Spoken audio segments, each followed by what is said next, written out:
አብርሽና እንዲሁም ደግሞ አሚሮ አብሮ መጥተዋል። ሲመጡ ደግሞ ምንድነው የተከሰተው ነገር? ምንድነው እየተፈጠረ ያለው ነገር? አብርሽስ ደግሞ አሚሮን ለምንድነው የተቆጣው? ወይስ ደሞስ ምንድነው የሚል አብረን የምናይ ይሆናል። ለዚህ ቤት አዲስ ከሆነው ሰብስክራይብ ማድረግ አትርሱ። ነባር ቤተሰብ ከሆናችሁ ላይክ፣ ሼር እያደረጋችሁ አበረታቱኝ። ብዙዎቻችንም አሚሮ ላይ ጣልተን ነበር። ይሄ ማለት ደግሞ አብርሽ ጥሩ ከሆነና አብርሽ ደህና ከሆነ አሚሮ ይህንን ነገር ሄርሜላ እንኳን እናደርገው ብትል አሚሮ ሄርሜላን መመለስ ነበረበት። ምክንያቱም አብርሽ ሰላም እስከሆነ ድረስ ደህና እስከሆነ ድረስ ልብሱን ከፈለጋ የራሱ ሄዶ ማምጣት እንጂ እነሱ የሚሄዱበት ወደ ሩታ ጋር ምንም ምክንያት አልነበራቸውም ብለን ብዙዎቻችን እውነት ከማውራት ወደ ኋላ የለም የምንል እኛ አውርተናል። ነገር ግን ደግሞ ዝም ብሎ አንድ ሰው ስለወደዱት ብቻ ልክ ነው ትክክል ነው የሚሉ እነሱ አሚሮና እንዲሁም ደግሞ ሄርሜላ ጀግና ጎበዝ አንበሳ እያሉ ነበር። ለማንኛውም አሁን አሚሮና እንዲሁም ደግሞ አብርሃም የተጣሉበት ምክንያት ምንድነው? ተጣሉ ወይስ ደሞስ ምንድነው ይሄ ነገር እያላችሁ ከሆነ ይሄን ቪዲዮ እስከ መጨረሻ ድረስ አብራችሁኝ ሆኖ ከዛ ሰብስክራይብ አላደረጋችሁ ሰብስክራይብ አድርጉ። ያደረጋችሁ ያመሰግናለሁኝ። ላይክ ሼር አድርጉ ማለት ነው። ሰላም አለይኩም ወራህመቱላሂ ወበረካቱሁ። ወድና ተከበራችሁ ወድ ቤተሰቦቼ በሙሉ ሐባይብ እንዴት ናችሁ? ደህና ናችሁ ወይ? እኔ ደህና ነኝ አልሐምዱሊላህ። እናንተስ እንዴት ናችሁ? ክርስቲያን ወገኖቼም ሰላም ብያለሁኝ። ሰላማችሁ ይብዛልኝ እያልኩላችሁ በአዲስ መጥቻለሁኝ። እንዲሁም ደግሞ አሚሮንና አብርሽን አይቼላችሁ ወይ ጉድ! ደሞ ምን ተፈጠረ ዛሬ? ደሞስ ምንድነው ብዬ ውጭ ብዬ ሄጄ ግቢ ተላልኩኝ መሰላችሁ። ከዛስ ምን ቢፈጠር ጥሩ እንዴ?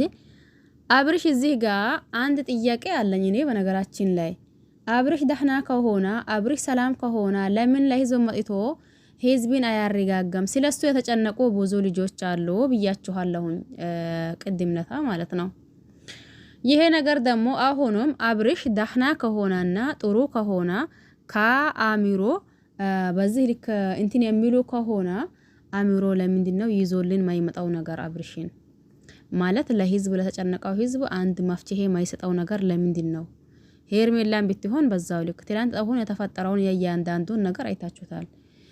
እዚች ጋር ንቅንቅ ይላለው ብቲ ወይ እኔ ሞታት አለው ወይ አንቺ ቲሞች ያለሽ ግን አንዳችን ሰንሞት እዚች ጋር አንቺ አልፋሽኝ አትሄጂም እያለች ሩታም እኔም ቢሆን በነገራችን ላይ እንደዛ ነው። ምክንያቱም ደህና እስከሆነ ድረስ ራሱ መጥቶ እኔን አውርቶኝ ልብሱን ከፈለጋ ልብሱን ይዞ ይወጣል እንጂ እዚህ ሙብዬ ማንም ስለመጣ ያሱን ልብሱ ስለጠየቀኝ እኔም አውጥቼ የሚሰጣበት ምክንያት የለም። አንዳንድ ጊዜ እኛ እዚህ ጋር የሆነ ነገር ስናይና የሆነ ነገር ስንል እኔ ቢሆን በዚህ ቦታ ምን አደርገ ነበርኩኝ ብሎ አገናዝቦ ማያትና አገናዝቦ እንትን ማድረግ ተገቢ ነው ብዬ አስባለሁኝ።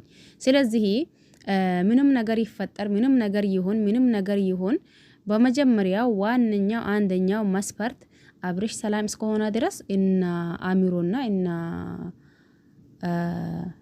ሄርሜላ ወደ ሩታ ጋር የሚሄዱበት ምክንያት የለም። ይሁን ደግሞ ሄዱም ከሆነ አይ በቃ እንግዲህ ይህንን ነገር እንደዛ ማድረግ አልችልም እራሱ ሰላም ከሆነና እራሱ ደህና ከሆነ ማጥቶ እኔን አብርቶኝ የፈለገውን ነገር መውሰድ ይችላል። ስለዚህ እናንተ ምን ቤት ናችሁ? ለምን መጣችሁ? ያኔ ሩታን ለምን እንደዛ አወራች ወይም ደግሞ ለምን እንደዛ ጠየቀች ማለት አንችልም። ተግባባን አይደል? ስለዚህ ምንም ይሁን ምን ከመጀመሪያው ለአብርሽ ብሎ የተጨነቁትን ህዝቦች ለአብርሽ ብሎ ያለቀሱትን ህዝቦችን ማረጋጋት እንዲሁም አብርሽ ያለበትን ሁኔታ ማሳወቅ ተገቢ ነው ብዬ አስባለሁ እንደኔ ማለት ነው። በነገራችን ላይ ብዙ ጊዜ የምላችኋለሁኝ እኔ አልኩኝ ማለት እናንተ ትላላችሁ ማለት አይደለም። እናንተ አላችሁት ማለት ደግሞ እኔ ይለዋለሁኝ ማለት አይደለም። ተግባባን። ነገር ግን እውነት ከማውራት ወደ ኋላ የለም ብለን ዛሬ በመጣው ቪዲዮ መሰረት ጥፋተኛ እንደ ጥፋተኛ ትክክል የሚሰሩትን ደግሞ እንደ ትክክልነታቸው ብናወራ ተገቢ ነው ብዬ አስባለሁ። እዚህ ጋር ብዙ ልጆች አሉ ለምን ሩታን ብቻ የምትወዱ እናንተ ሩታ እንድትነካ አትፈልጉም። በምንም ብታጠፋ በምንም ታዳ በዛው ተቃራኒ ደግሞ ሄርሜላን የምትወዱት እናንተ ሄርሜላ እንድትነካ አትፈልጉም። አብርሽን የምትወዱ እናንተ አብርሽ እንዲነካ አትፈልጉም። ለምን ይሄ ነገር እንደዛ ማድረግ እንዳስፈለገ እኔ አላቅም። ያም ሆና ይህ በመጀመሪያው ደረጃ ተግባባን አይደል? በመጀመሪያው ደረጃ አገናዝቦ ማየት የሚባል ነገር አለ። የማንን አድናቂ ብንሆን፣ የማንን ወዳጅ ብንሆን፣ የማንን ደጋፊ ብንሆን እኩል ሚዛናዊ አይተን ጥፋት ያለውን አካል በጥፋቱ እንዲመለስ ብናደርግ ተገቢ ነው ብዬ አስባለሁኝ። ለምን ብዙዎቻችን ግን እንደዛ እያደረግን አይደለም እንዴ? ወይ ሩታን እንወዳታለን፣ በቃ ሩታ እንድትነካ አንፈልግም። ወይን ሄርሜላን እንወዳታለን፣ ሄርሜላ እንድትነካ አንፈልግም። ወይንም ደግሞ አብርሽ እንደዛው ነገሩ። ለምን ይሄ ነገር ለምን እንደሚያስፈልግ እኔ አላቅም።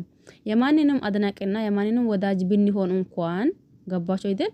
የማንንም አድናቂ የማንንም ወዳጅ ብንሆን እንኳን ግን ጎንበዝ ብሎ ነገራቶችን አገናዝቦ ማያት ማሰብ ታገቢ ነው ብዬ አስባለሁኝ። ለማንኛውም እናንተ ነው የሚታቁት። እኔ ደግሞ አብርሽ አንድ ሰው ሳይዝ አንድ ሰው እንትን ሳያደርግ ብቻውን ሄዶ ያለውን ነገር የእያንዳንዱን ከሩታ አውርቶ ሩታን ካልፈለጋት አይ ብሎ እንዳልኳችሁ መሆን ይችል ነበር። ግን አሁን እንደዛ እየሆነ አይደለም። ለማንኛውም እናንተ ነው የምታውቁት። እስቲ ሀሳብ አስተያየት ካላችሁ ኮሜንት ስር ማስቀመጥ ይችላላችሁ። በያላችሁበት ሰላማችሁ ይብዛ። ቸር ቆዩልኝ። ባይ ባይ።